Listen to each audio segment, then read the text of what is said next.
Hello, everyone. Thank you so much for joining us this evening. My name is Lisa Keys, and I'm the managing editor of the New York Jewish Week.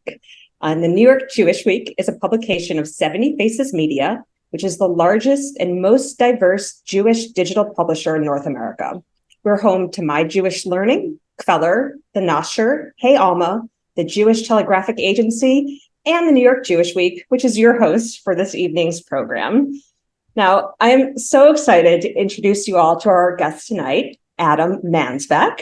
Adam, as you may know, is the author of the #1 New York Times bestseller, Go the F to Sleep, as well as the novels Rage is Back, The End of the Jews, which was the winner of the California Book Award, and Angry Black White Boy, and the memoir in verse, I Had a Brother Once. With Dave Barry and Alan Zwiebel, he co-authored For This We Left Egypt, and the best-selling Field Guide to the Jewish People. And his books for young readers include the New York Times bestseller, Just Try One Bite, and the award-winning Jake the Fake series, co-written with Craig Robinson. He is also the screenwriter of the acclaimed Netflix original film, Barry. Adam is also the founder of the 1990s hip-hop journal, Elementary, and the former New Voices professor of fiction at Rutgers University. His work has appeared in The New Yorker, the New York Times Book Review, Esquire, The Believer, The Guardian, and on National Public Radio's All Things Considered, The Moth Storytelling Hour, and This American Life. His new novel is The Golem of Brooklyn, and that's why we're here tonight to discuss this wonderfully inventive and very Jewish novel. So Adam, thank you so much for joining us, and thank you everyone for being here with us. It's great to be here. Thank you. Thanks. Now, this book is really, and here is the book, it's really unlike any I've ever read. Not only is it extremely Jewish, but it's also laugh out loud funny. So I'd love to hear from you about what inspired you to write this book. But first, maybe you could explain to our audience a bit about what a golem is. Sure. That seems like a good place to start. A golem in Jewish folklore is a humanoid creature, 9 or 10 feet tall, made out of mud or clay, always by a rabbi or a very learned man, and always at a time of immediate crisis. And the golem is brought to life using secret incantations, prayers, and rituals, the last step of which is always inscribing the Hebrew word for truth on the golem's forehead or inserting it into his mouth written on a piece of paper. And when all of this is accomplished, the golem is animated. I would say comes to life, but I try not to use the words life or death in relation to the golem because he's not technically alive. He's just up and about. And when I say crisis, I mean like an immediate crisis. I don't mean sort of the existential existence of anti-Semitism in the world. I mean like the villagers are marching with torches toward the Jewish quarter. Now, once the golem has accomplished his task and restored the Jewish people to some semblance of safety, he is de-animated by erasing one letter from the word truth, the word emet, turning it into the word met, which means death, and the golem returns to mud or clay. So traditionally, golems don't talk much. They're very much creatures who do the will and the bidding of whoever created them. My golem is a little bit different. My story is a little bit different. And you asked me sort of how I came to write the book. Right. So it was really, for a long time, I was sort of toying with a comic premise for a novel that involved a golem who was brought to life not by a rabbi, not by a learned man, but by a regular schmuck who didn't really have a sophisticated level of Jewish knowledge, who was just kind of, and also the idea was that the golem would be brought to life not because there was an ongoing crisis. So in this book, the golem is created by an art teacher in Brooklyn who just so happens to have a tremendous amount of clay on hand and be extremely stoned. And the golem comes to life and immediately wants to know where this crisis is. and starts screaming at him in Yiddish, which is a language that Len, the art teacher, does not speak, and trashing his apartment. And so I had this premise, and I thought it was a funny premise, but it wasn't like a novel. It was a skit. It was the kind of thing you might see on Saturday Night Live, and it's funny for like the first 3 minutes, and then it goes on for another 7 minutes, and you're like, how and when are they going to ever end this skit? I feel like I've been watching it my entire life. So separate from that, I also had this other idea that I was toying with, which was going to be a sci-fi novel, a science fiction novel dealing with the idea of epigenetics. Epigenetics is the increasingly accepted scientific notion that trauma enters the DNA and is passed down in the DNA. And I had this very elaborate notion of a book that sort of played the notion of epigenetics out into its sort of logical conclusions. And I'm not going to get into it right now. It was heady and complicated, and I couldn't wrap my mind around it fully.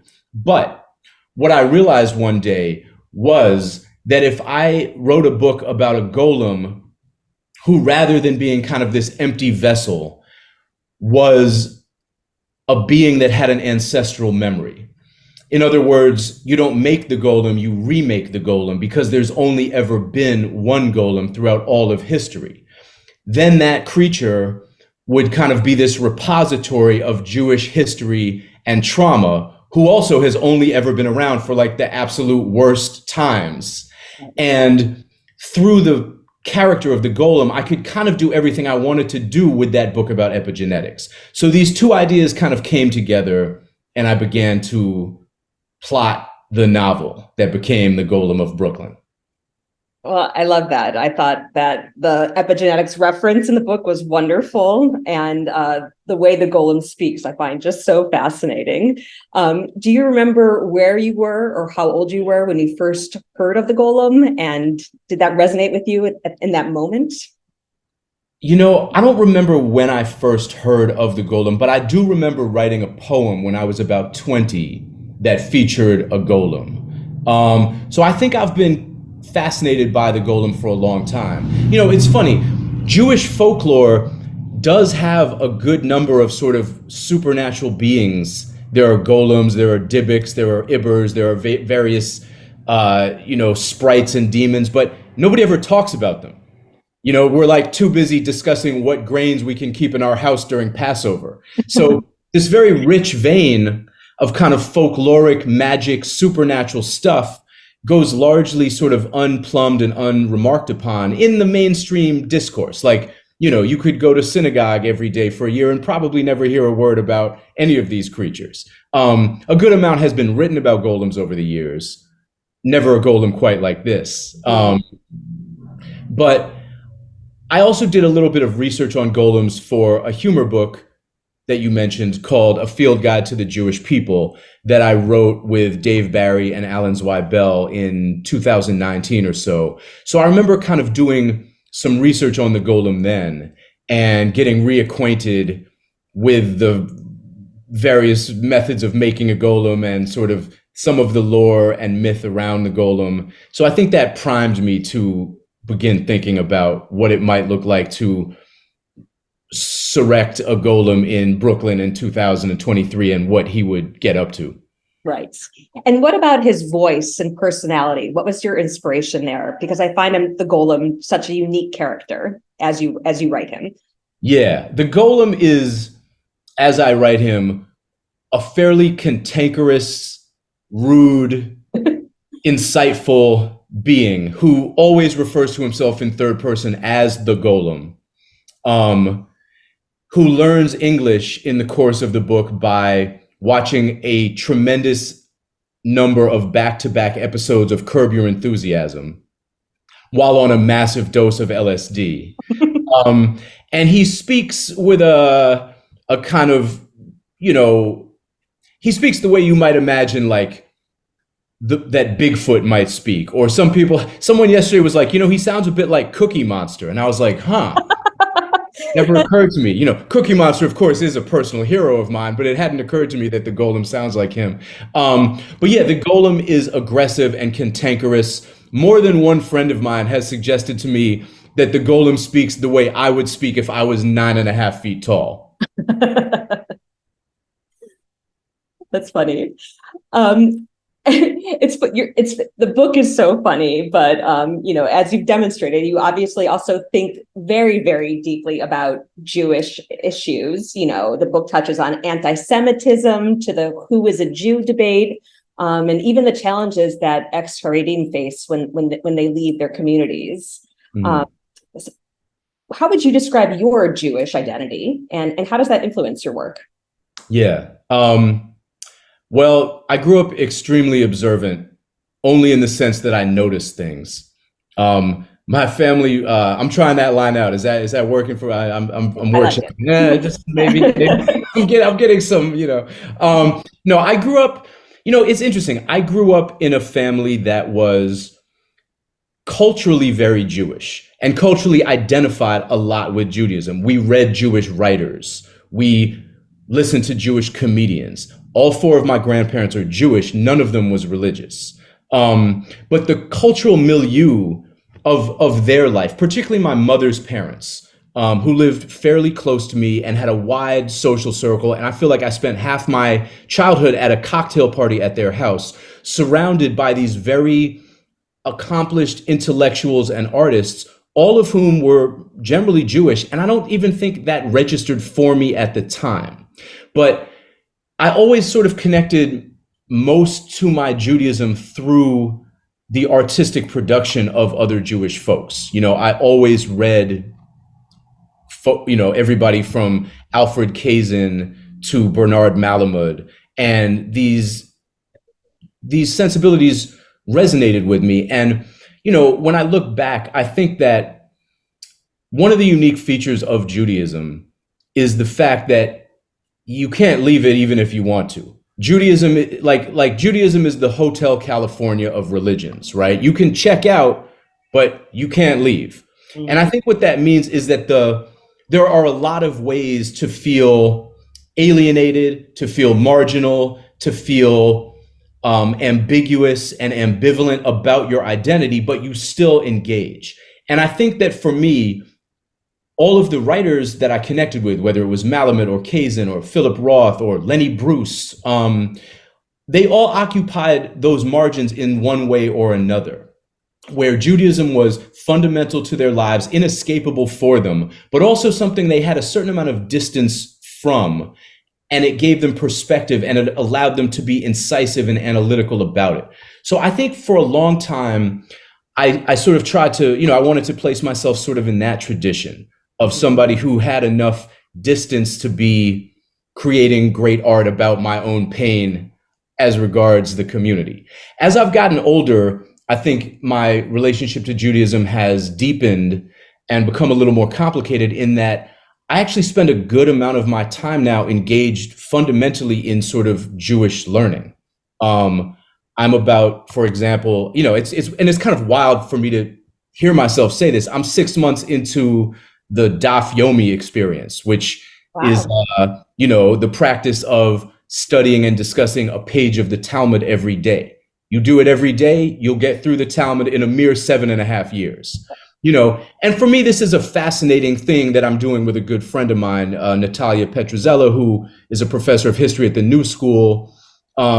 She and I get on a Zoom every day and spend about an hour discussing the page that we read. And it's fascinating. It's illuminating. It doesn't make me any more observant, I don't think, but it seasons my understanding of Judaism in a way that I find really valuable and also gives me tremendous amounts of source material. I'm already like 3 books into what I'm going to do with all of this Talmudic learning, because some of it is so crazy. Some of it is incredibly dry and boring. And then out of nowhere, with no transition at all, you go from like a discussion of whether you can hire a sub-agent to deliver a divorce proceeding to your wife and whether that sub-agent can deliver it into her courtyard because it's an extension of her person or not. And then out of nowhere, you're talking about demons who can apparently impersonate people with no problem and even cast shadows. And you're like, why has this never come up before? Doesn't this have broad implications? If anybody could be a demon, why are we not talking? It's like, it's wild stuff. So, I think at this point, my Jewish identity has always been important to me, but it's a more concrete day-to-day part of my life because I'm engaged in this process of learning, and I have a bunch of children who I feel invested in teaching, not just about sort of like the holidays, but about what are some of the fundamental moral values that I feel are important to Judaism, like that lie maybe at the heart of it, which of course is something that some of the more secular characters in this book feel very strongly too. There's like, there's observance and then there's kind of conviction, and those two things aren't always coupled at all. And could you elaborate on some of these values as portrayed in the book? Yeah, well, so the golem comes to life. At first, he's screaming at Len in Yiddish. This is before the Larry David English lessons. Len runs out to find a translator for the golem. He goes to a nearby bodega where he knows that there's a woman who works there who speaks Yiddish because he once heard her yell at some yeshiva kids who came in to try to buy cigarettes. So he goes there with this ridiculous plan of trying to convince her to come back to his apartment to translate. We find out that she is formerly Hasidic. She grew up in a nearby Hasidic sect, which she left at 18 because she's gay and could not sort of be herself in that setting. Eventually, what we learn is that the golem has been demanding to know where the crisis is, because you don't make a golem in the absence of a crisis. Len doesn't really have an answer. And the three of them embark on kind of a sprawling adventure. And we learn about the golem's past. We flash back into some of his history. But eventually, at a kind of inflection point in the book, where Miri, the formerly Hasidic woman, wants to kind of recapture the golem's attention and sort of snatch him away from some other people who have tried to co-opt him for their own reasons. She shows him a video of the Charlottesville Unite the Right, Tiki Torch, Jews will not replace us, marchers, rioters, assholes, whatever you want to call them. And she's like, these guys, here's the crisis. These are the guys who are trying to kill the Jews. And the golem is like, great. Where are they? I'd very much like to meet them. And it turns out that there is a rally called the Save Our History's Future Rally that's taking place in a couple of days' time in Kentucky. And the golem demands to go there. So the three of them embark on this road trip. And sort of halfway there, it occurs to Len and Miri to like stop the car and inquire as to the golem's plans. They're like, what are you going to do when you get there? You're going to scare them, right? And the golem's like, no, the golem going to kill everybody. And they're like, no, please don't. That's not good for the Jews. Like, if you won't listen to us, there must be someone you'd listen to. Will you listen to the Grand Rebbe? Will you listen to Larry David? They end up getting Larry David on the phone miraculously. Larry David is like, those Jews will not replace us, guys? No, he should kill as many of them as possible. Like, rip their heads off, They're like, But where this is a long answer to your question, but where this ultimately heads is a moral quandary that the two of them face and are sort of on opposite sides of. And it really goes something like this. If you allow the golem to kill the anti-Semites, you might be safe. You might be safe for the first time. But in so doing, in allowing him to do this, you may have also rendered yourself, in some essential moral sense, no longer Jewish. And Len and Miri are debating this. And Len is like, this isn't who we are. This can't be who we are. What about tikkun olam? What about repairing the world? And Miri is like, has it ever occurred to you that this is how we repair the world?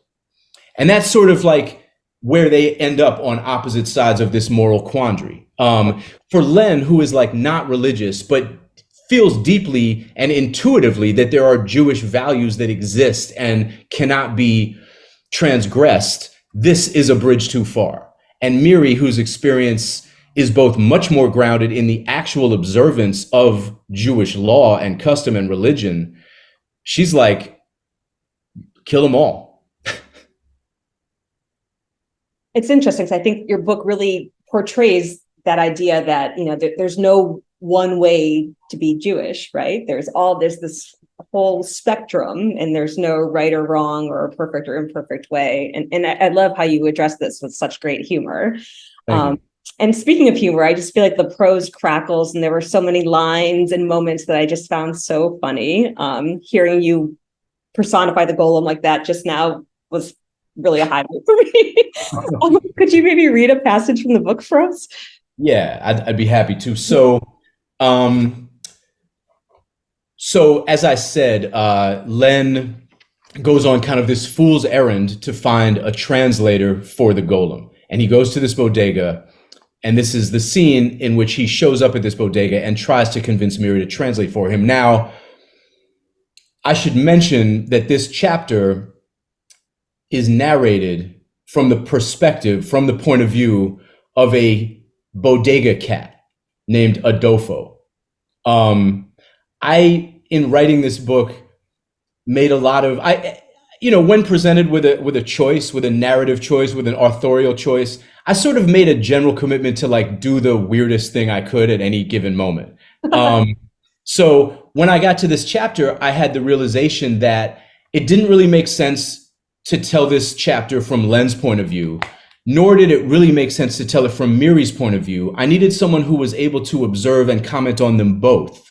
And of course, the logical creature was the bodega cat, Adolfo. So this chapter is called #RealBodegaCat. The bodega cat's name was Adolfo, although he hated what the term bodega cat had come to represent. Typical New Brooklyn nonsense. These people moved here from their windswept cultural wastelands and started fetishizing all the quotidia New Yorkers took for granted, pointing their iPhone cameras at whatever drabs of grit and quirk the city had left and turning it all to kitsch. For the first 15 years of his life, nobody had paid Adolfo the slightest mind. Maybe if he was lying on top of the bread, a custy might say, "Yo, Poppy, you think you could move?" But if he pretended to be asleep, they usually just bought some Little Debbie snack cakes instead. Now he couldn't get through a single day without some millennial taking a selfie with him so she could tag it #RealBodegaCats or #SpreadLove It's the Brooklyn Way or whatever. These people deserve death. And if Adolfo hadn't been so old and fat, he would have sliced every last one of them to ribbons and feasted on their intestines. The Brooklyn Way.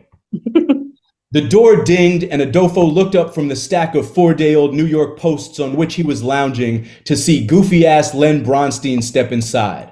The sweat stains beneath the arms of his t-shirt nearly fused to the one spread across its chest like continents trying to reform Pangea. Dude was probably stoned as usual. Good for him. Adolfo couldn't even remember the last time Farouk and Bassam, the twin brothers who owned this place, had hit him off with any catnip. Like he had anything better to do than get blazed out of his skull and watch the block gentrify and the world burn. Those dickheads had a lot of nerve, naming him after their Dominican Coke Connect and then letting him languish sober as a labradoodle.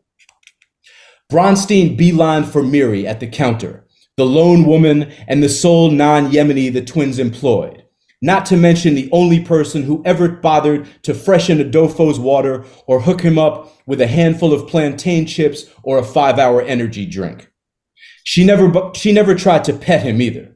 They had a mutual respect thing going on. To Adolfo, and what did he know? He was just a cat. Miri seemed like she was perpetually figuring out how to be normal, or playing catch up from 5 seconds behind because she was too distracted by something looming and horrible to really pay attention. There was often a tiny envelope of silence before she spoke, like she was double checking her words first, even when the conversation was a mundane one, as 99% of custy counter exchanges were. She wore the same gray cardigan almost every day and watched reality TV shows with rapt focus as if she were an extraterrestrial cramming to pass as a native of this stupid planet.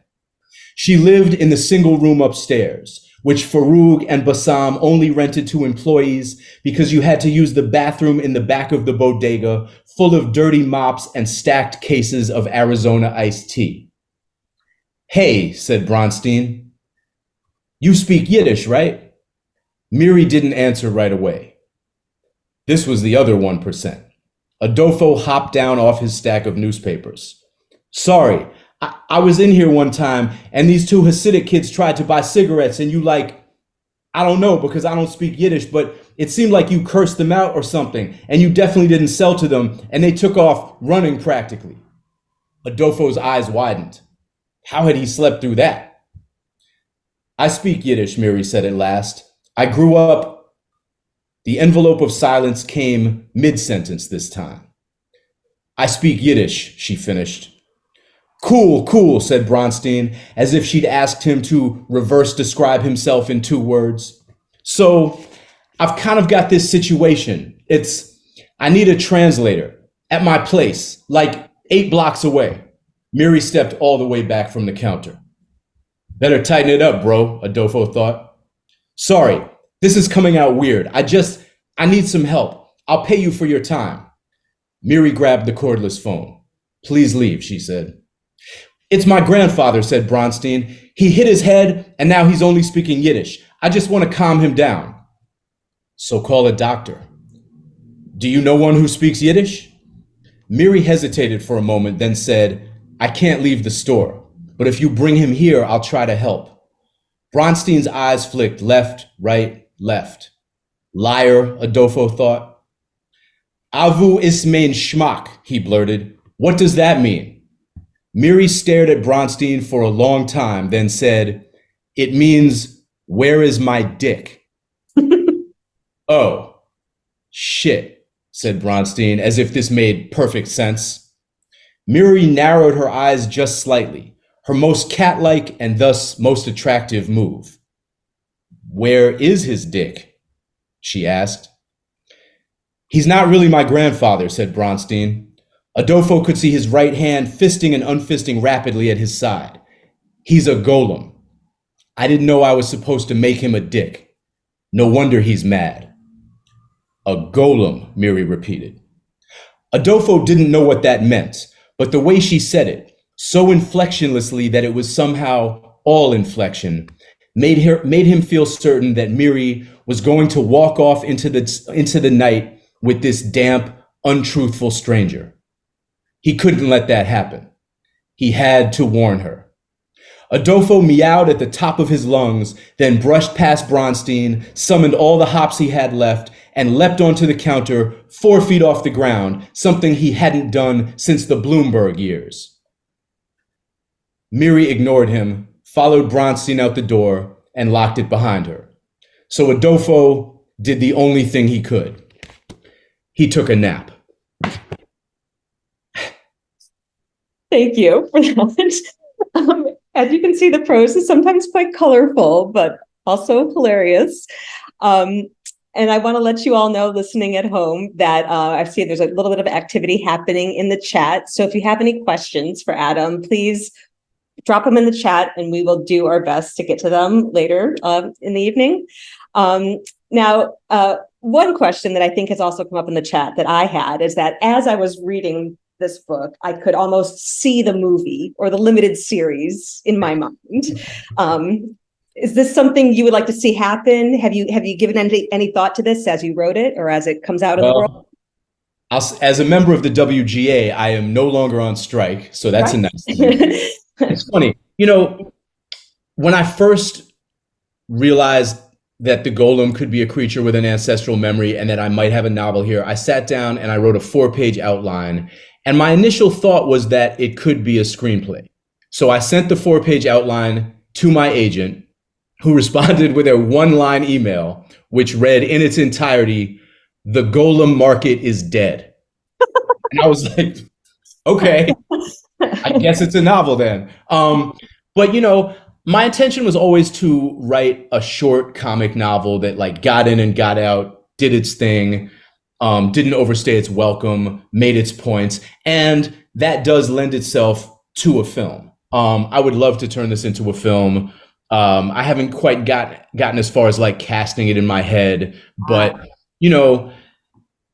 ultimately I'm always sort of thinking of myself first and foremost as a novelist. That's sort of my training. That's my inclination. You can do things in a novel that you sort of can't do in any other medium. it allows for digression and stories within stories in a way that very few other forms do, the Talmud being one of them. But, making a movie, like even a movie that nobody sees, is seen by far, far, far more people than read a novel that everybody reads. So there's always an attractiveness to that. So yeah, I would love to see the Golem on the screen, definitely. I mean, it was so vivid to me as I read the book that I hope to see it one day. Something else about the book was that, of course, it's called The Golem of Brooklyn, and the bulk of the book, the story, takes place in Brooklyn. I'd love to know a bit about your connection to the city and whether or not this tale could have taken place anywhere else. My connection to the city runs pretty deep. I lived in New York. I don't live here anymore, sadly. And I'm here now, and this is when I'm saddest not to live in New York, is when I'm in New York. But I lived in the city for about 12 years. I moved here in 1994 to go to college. I went to Columbia. I lived uptown in Harlem, and then I lived in Brooklyn for about 5 years. And I still come back a lot. And going back a few generations, my family is also from here. My grandfather is from the Bronx. My grandmother is from the Upper West Side. I tend to set a lot of things in New York because there's a vibrancy and an energy here that is not duplicated anywhere else. And for this particular book, it was important to me that it be set somewhere where different kinds of Jewish folks are really living side by side, and also living side by side with other folks who are not Jewish in any way. It was important to me that Miri, for example, be living outside the meniscus of the bubble of the community that she's chose to walk away from, but also so close to it that she can still hear, the horns blaring to summon people, to let people know that it's about to be the Sabbath. She's outside of that community, but literally within earshot of it. Len, by contrast, is able to live his very secular life, surrounded and ensconced in a very kind of multicultural world. His best friend is this guy named Walid, who is Lebanese. His social circle and his cultural circle is both Jewish and not. And there's a particular way in which New York allows for all of that. There's also a decent amount of commentary in the book on the part of everyone from Adolfo to Len to the Grand Rebbe of this sect that Miri escaped from, about the ways in which Brooklyn is changing, about gentrification, about the ways in which everybody from the Hasids to Len in his garden apartment in a brownstone on Fillmore Place is feeling the pressure of the changing dynamics and demographics of Brooklyn. Yes, I noticed that, and especially the part about the Hasidic community, I found very interesting. You had Miri leaving the Sasov sect of Hasidim, which was a real sect, correct, but not necessarily a Brooklyn-based one. I'd love to know a bit about your research and what you took as how you changed facts and departed from the truth in certain ways, and how you went through that process. I wanted to abstract the sect and not be, beholden to specifics of any given community. But I did do a lot of research and also spent a lot of time in the neighborhood that the book takes place in, which is Williamsburg, and one of these neighborhoods where there's a preponderance of folks of all ideological and religious stripes. The most important aspect and in the book, this community has realized that Brooklyn is no longer sustainable for them, that they have sort of become victims of their own success. They have repopulated, and there's not really any available housing left. So they're in the middle of a very elaborate plan to try to relocate entirely and move upstate. And they're aware of the fact that this, in some sense, means abandoning the only homeland any of them have ever known. And the particular nuance of the decision that they made and other sects have made to kind of live in the modern world, but not of it. All of their ritual, all of their practice is engineered to allow them to survive and thrive in this setting. but without ever kind of interacting with the secular authorities, for example, having their own security patrol, their own buses, their own everything. This is such a complex undertaking, and they're attempting to uproot themselves and move with all of their sort of infrastructure intact. And it's like something they've been working on for almost 10 years. And they're aware that this also is in some ways the reinscribing of an ancient trauma. Like leaving Brooklyn in some way mirrors all of the ways in which these same folks' ancestors had to flee from, Spain and England and France and anywhere else they happen to be, Palestine, Judea, you name it. Like the Jews have been a diasporic people, have been a people who only sporadically had a place to call home. And this is the only place this sect has found to call home. Complicating matters further in terms of the Golem is the fact that the last time previous to this that the Golem appeared on Earth was in 1941 in Kiev, Ukraine, when he was massacred along with 33,000 other Jews and thrown into the Babin Yar Gorge in 1941 during the early stages of the Holocaust in what was called the Holocaust by bullets. So in some sense, he passes out of Jewish memory and lore in the world of this book at that moment. And there's the suggestion that he hasn't been summoned since, because in some ways, a 10-foot mud goon is no longer relevant. Like in the face of that level of mechanized slaughter, what can a golem do? So it's almost like he's become irrelevant. But in real life, in that massacre, 25 people survived, 25 Jews survived. And in this book, one of them is the 7-year-old son of the Grand Rebbe of this sect, who is then smuggled out of the Ukraine and arrives in Switzerland and makes his way to Palestine, and 87 years later is living a mile away from Len and the Golem. And when the Golem, so all of this means that like the Golem doesn't know the Holocaust existed. It doesn't know it happened. So like Len and Miri have to explain it to him.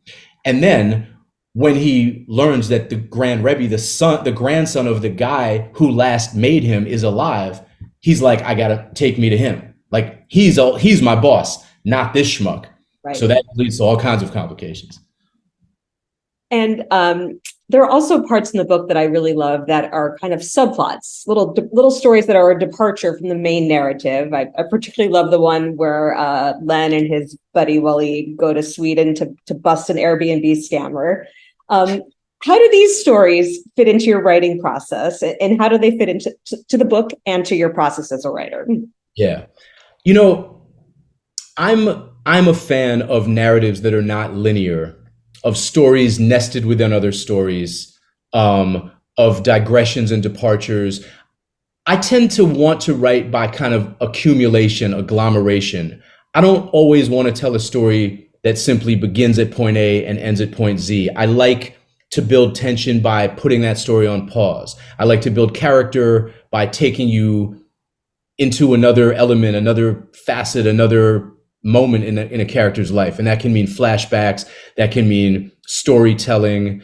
And in the case of this book, the Golem himself has this long history. So I wanted to be able to flash back and tell stories of the Golem throughout history. And I wanted them to feel like myth. I wanted them to feel ancient and almost inevitable. So there's, for example, a story of the Golem in 5th century Babylon having an encounter with the figure of Lilith.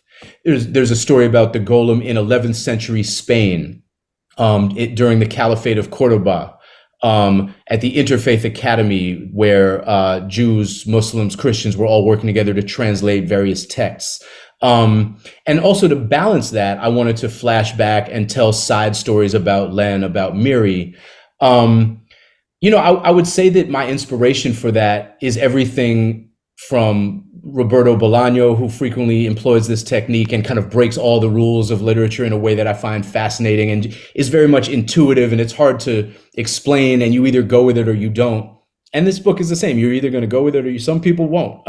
Some people will be like, what happened to the story I was reading? And it's like, it'll be back. Don't worry. Just enjoy this part, But I got to say, like, reading the Talmud kind of made me want to double down on this structure, because the Talmud is all about this kind of digression, this kind of story within a story. So that really did inspire me as well. The story that you're talking about is one of my favorites also. And Len, as a way to make ends meet in gentrifying Brooklyn, Airbnbs his garden apartment. But it turns out that someone has copied his listing, like scraped his listing and put ads on Craigslist and is scamming tourists into wiring wiring money to whoever they are. And then these people are showing up at Len's doorstep and they're like, "Hi, I'm here to rent the garden apartment. I came from France. We spoke on, like I wired you $4,000." And Len is like, "No, you didn't. I'm sorry." He gets irate about this and manages to track down the person scamming him. And he and Waleed go to Sweden with very little idea of what they're going to do in order to confront this person. This was based on something that happened to a friend of mine. He didn't go as far as getting on an airplane, but I pretty much had to talk him out of it. So, and this chapter, aside from enriching our understanding of who Len is and hopefully being sort of entertaining as a bottle episode in its own right, is also actually about the notion of tikkun olam. Len finds himself confronted with a scammer who is not some sleazebag, in his parents' basement, like scamming people. It's a woman who he immediately finds very compelling, and he almost instantly starts trying to figure out ways to forgive her, even before revealing who he is or that he knows who she is. And he starts thinking about this notion of tikkun olam in a way that hopefully allows me to thread that story into the greater narrative of the book in a way that pays off. Great. Well, I have a really interesting question from one of our viewers, and this kind of harkens back to what you were saying about the essential debate between Len and Mary about, do we kill all the ants? Does the golem kill them all? Do we not? Does that make us non-Jewish if we do? They were wondering that if you had written the book during the time of the Holocaust, would you have been able to include the same kind of debate between Len and Mary about killing anti-Semites? It's a great question. It is a great question. I mean, I feel frankly very underqualified to answer it, having not lived through that, I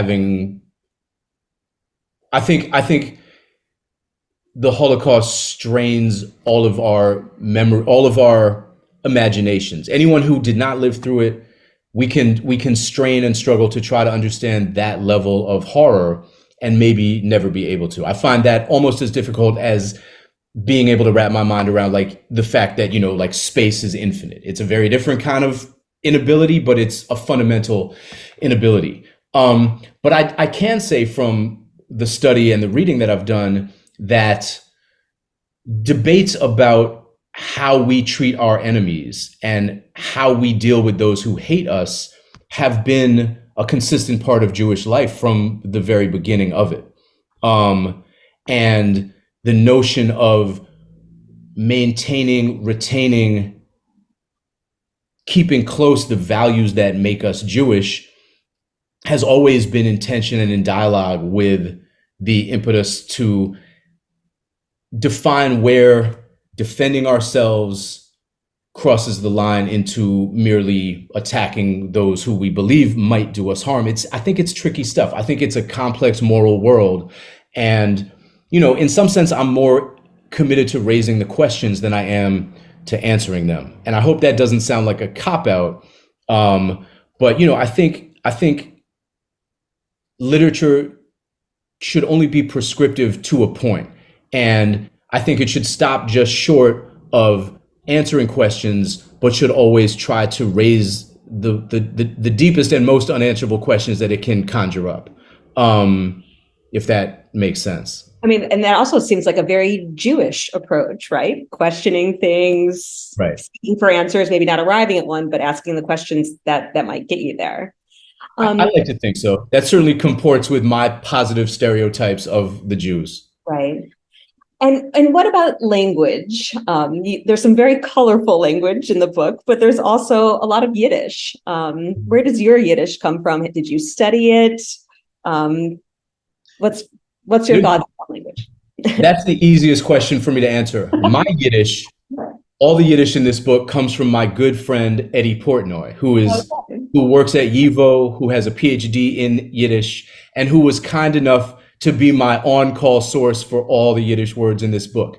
The Golem continues to speak Yiddish even after he learns English. His English is a bit plodding, and he can't always come up with the word, and often he switches into Yiddish. A lot of the Yiddish in the book goes untranslated, and that was sort of a decision I made as well. Like, some readers will speak Yiddish and understand it. Most readers will not, and it will exist in this nebulous liminal space where you read it, maybe you read the words aloud to yourself, you get a sense of the feeling, you get a sense of the mouthfeel of the words and the rhythm of them and what they do when they hit the air, but maybe you don't fully or at all understand what they are. I think that can be enriching as well. The same way that sometimes you'll watch a movie and the filmmakers will make a decision for snippets of foreign languages to not be translated, and they leave you to experience that as an outsider. That was important to me.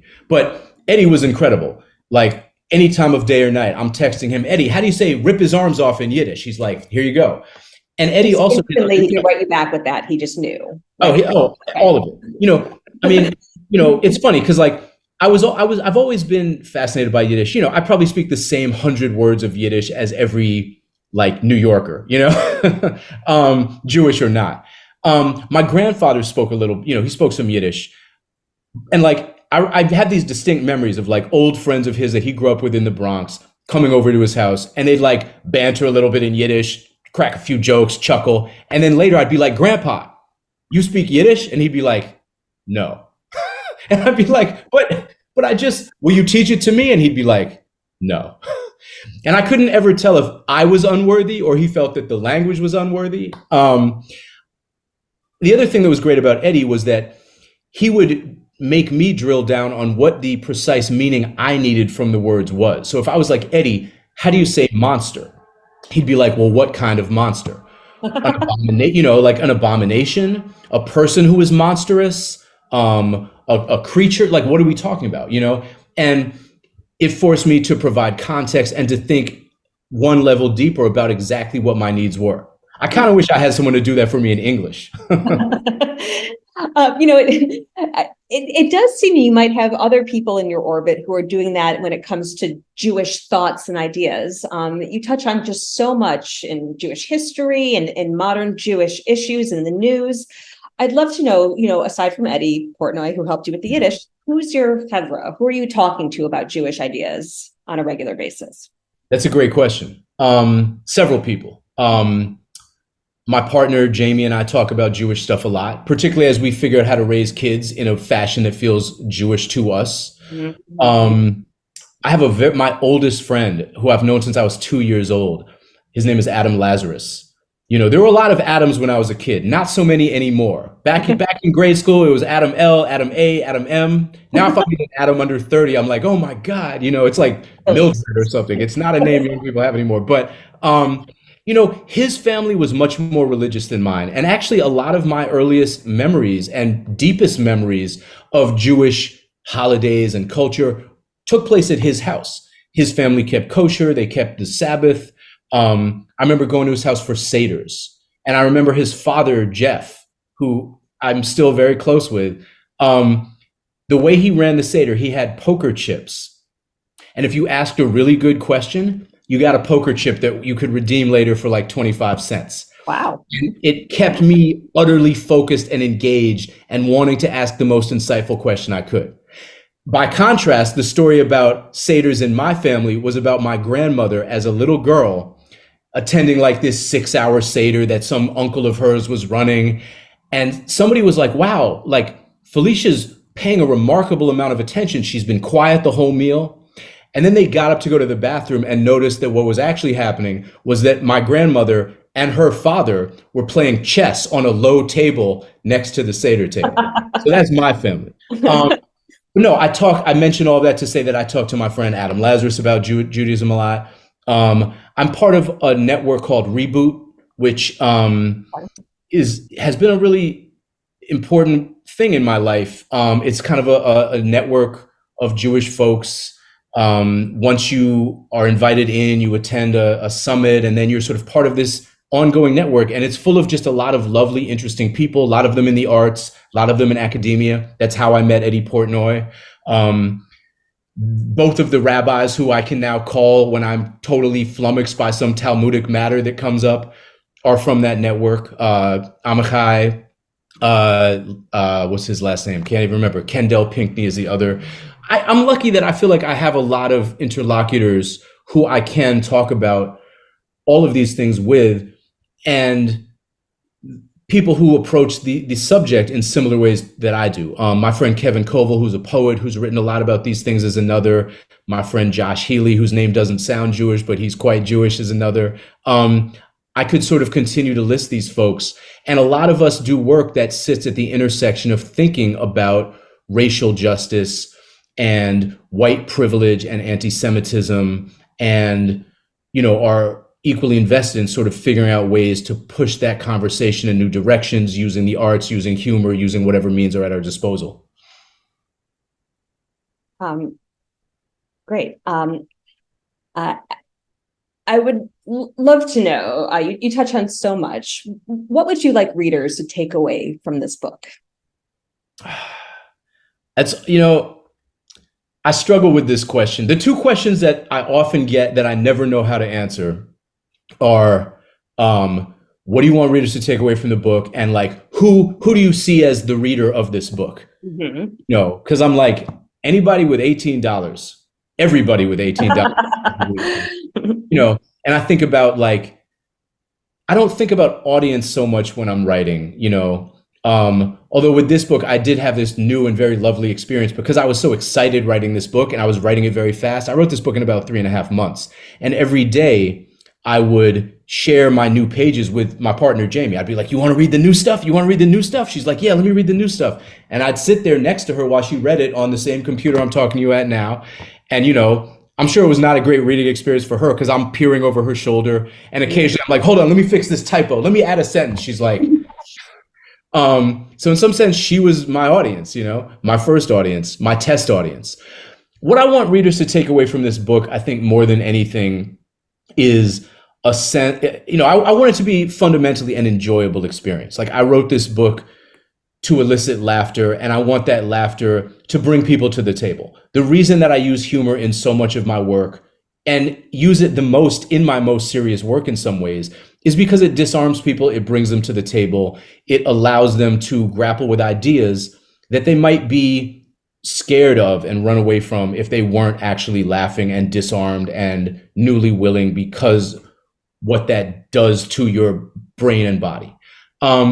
I want people to grapple. I want people to think deeply about these issues. I want them to learn some of the elements of Jewish history that I managed to weave in here, although it's hard to know which ones I made up, granted. A lot of this is just fiction, and fiction that's made to seem like it's fact, so it's tricky. I want them to think about the meaning of the golem. Why has that creature, that myth, that idea persisted?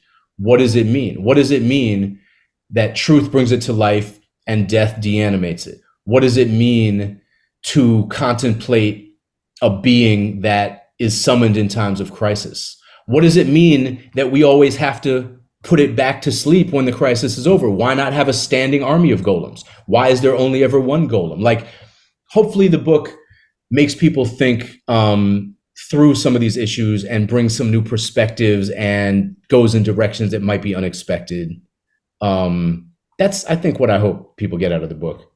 Well, I definitely think you've achieved all of that. And above that, I think you've really updated and reinterpreted this myth for, a new generation, even a new millennium. I found it incredibly funny, and also very deep and touching. So I just want to encourage you all to go out and buy your own copy of The Golem of Brooklyn by Adam Mansbach.